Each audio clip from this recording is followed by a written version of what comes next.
The rain pounded the road with an almost hypnotic intensity, each drop forming rivers that snaked across the asphalt. Jack's hands tightened on the steering wheel, his fingers marked by time and fatigue. The roar of the truck's engine was the only sound that accompanied him on this lonely journey. The night seemed endless, shrouded in oppressive darkness, when he spotted a glow of lights in the distance. A gas station. Sighing with relief, Jack slowed down. The dashboard flashed low fuel warnings and he knew he needed a rest. As he approached, the station revealed itself to be small and modest, with only one pump in operation. Neon lights flashed intermittently, illuminating the worn sign that announced, "Open 24 hours." The place seemed out of place, a lonely refuge in the middle of an immense void. Jack parked the truck under the awning of the pump and got out. The cold night air carried the smell of oil and wet earth. He pulled up his hood to protect himself from the rain and entered the convenience store. The bell above the door jingled, announcing his entry. There he was greeted by two women. One of them, tall and with blonde hair that fell in soft waves, smiled. Her blue eyes shone in an almost artificial way. "Welcome," she said, her tone mixing friendliness with something harder to decipher. The other woman was leaning against the counter, fiddling with her cell phone. She had a distant look in her eyes, but no less striking. Her hair was dark and contrasted with her pale skin. When Jack entered, she looked up for a moment, assessing him, before returning to the screen. "Do you need help with the gas?" asked the blonde, who had a name tag with the name Emily. Jack nodded, not noticing how she was watching him carefully, as if he were a puzzle she was trying to solve. "Fuel and coffee," he replied with a forced smile. The rain had made him even more exhausted. Emily gestured toward a coffee machine in the corner of the store as he passed the counter. The other woman, who he now knew was named Savannah, remained oblivious, but Jack felt her eyes burn into his back as he passed. He poured himself a cup of coffee, the warmth of the drink in sharp contrast to the chill that had followed him from the road. The store was silent except for the sound of the wind howling outside and the low hum of the fluorescent lights. Jack took a sip and frowned. The coffee tasted slightly odd, but he chalked it up to the quality of the place. As he paid at the counter, Emily struck up a conversation. She asked about his route, his truck, and what had him driving at this time of night. Jack answered vaguely, noticing how she seemed to be leaning forward, taking in every word. Savannah in the background let out a barely perceptible smile but said nothing. It was as if they shared a secret he would never understand. As Jack walked back to his truck, an uneasy feeling followed him. The gas station was strange, but he had to keep going. He started the engine, but for a moment he stood still, watching the reflection of the gas station lights in his rear-view mirror. Something about the place didn't seem right, but he couldn't explain what.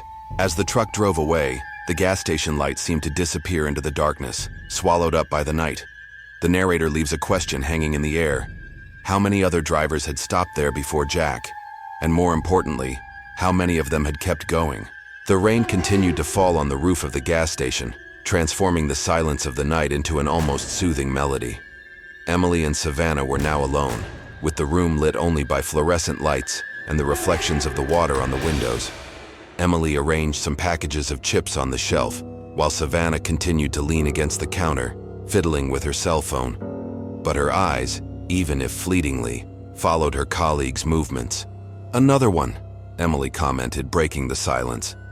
Her voice was low, almost a whisper, but it carried a note of satisfaction. Savannah didn't respond immediately. She slid her finger across the screen of her cell phone before finally looking up and staring at her friend. "He seemed suspicious," she said with a warning tone. Emily shrugged, a carefree smile appearing on her lips. "They always seem like it, but they never do anything," she replied. "No matter how smart they are, they all end up the same." She turned her attention back to the bags of chips, arranging them in perfect alignment. Savannah remained silent for a moment, watching Emily with a mixture of fascination and suspicion. "What if he's different?" Savannah asked finally. Emily stopped what she was doing and turned to face her friend. The smile was still there, but her eyes had a colder glint now. "No one's different," she said. "They're all the same. They all fall into our net." Savannah looked away, but the tension between them remained. The buzzing of the streetlights seemed louder in the silence that followed. Deep down, something seemed to hover between them, like an unspoken secret or a growing fear. Savannah wasn't entirely convinced, but she also knew that Emily was never wrong. At least, not yet. Meanwhile, the wind outside howled louder, and the glow of the neon lights reflected off the pools of water. The station was returning to its usual stagnation, but what had happened that night remained etched in their memories. A mixture of satisfaction and a shadow of uncertainty seemed to fill them. They didn't talk about it, but they knew. The routine they had built had its flaws, and a small mistake was enough for the balance to collapse. The darkness of the night was no stranger to Emily and Savannah. Long before they were at this outpost, their lives had been marked by even deeper shadows. Years before, Emily was a teenager living in a small, forgotten town, surrounded by cornfields and secrets. Her life seemed normal, but it hit a home where violence and fear were routine. When she met Savannah, a new student at school, the two found something they had never felt before: understanding. Savannah also bore scars, some visible, some not.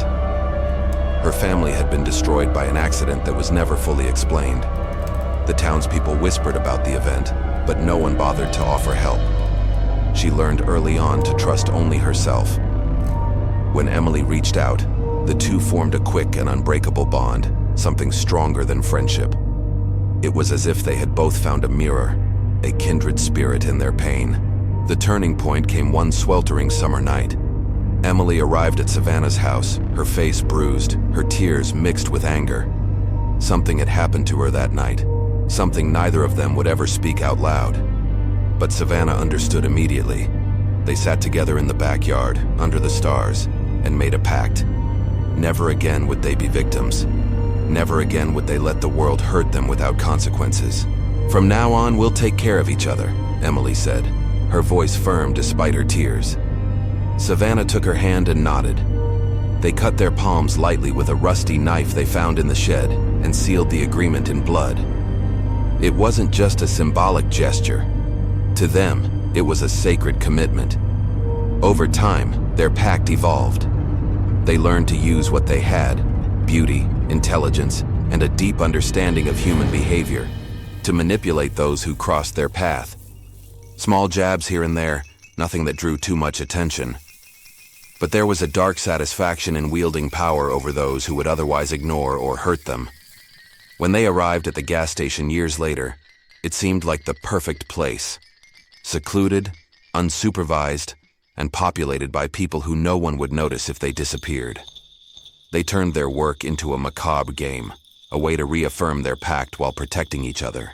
For her, this wasn't just about survival, it was about justice.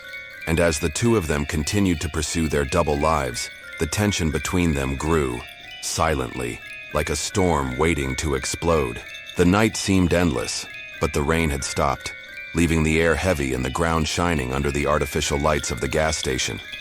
Jack, standing in the cab of his truck, tried to shake off the uncomfortable feeling that had been haunting him since he had left the place. Something about the gas station was wrong.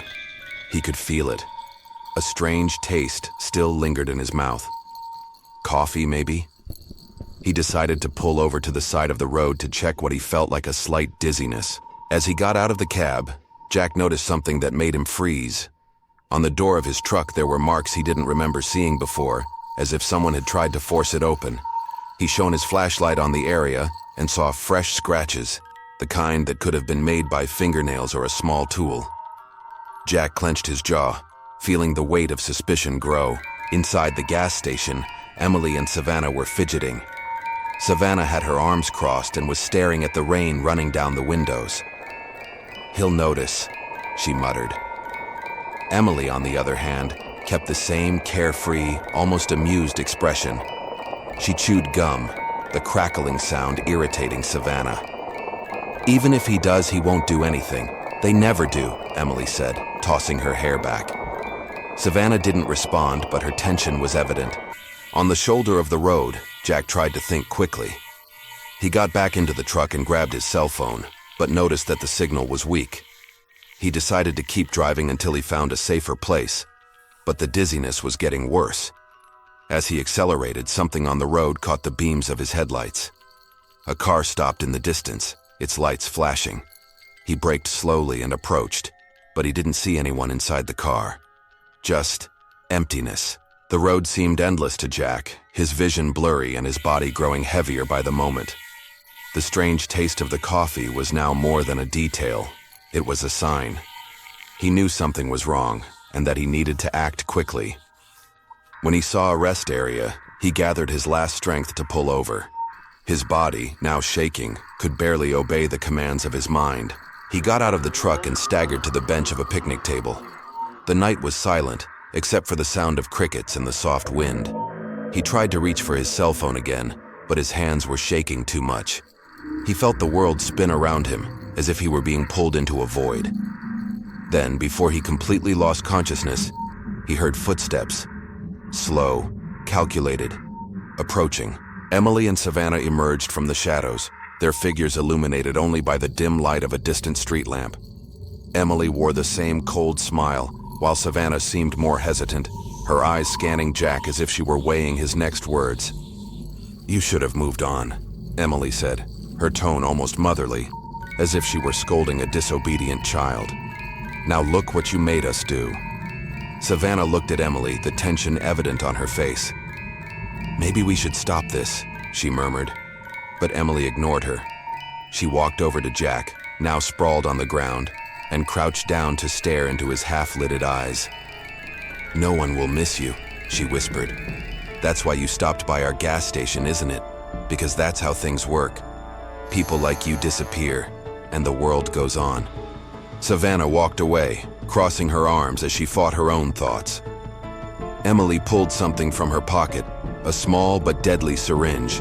Just as she was about to use it, the sound of an engine in the distance interrupted the moment. Headlights illuminated the scene, and Emily turned quickly, the tension in her movements revealing that this was not part of her plan. A passing trucker saw Jack lying on the ground and stopped to help. Emily tried to hide it, smiling as if she were helping Jack too. "He suddenly got sick," she said to the man who got out of his truck, her voice sweet, but Savannah froze. The man watched the scene, frowning, and said he would call an ambulance.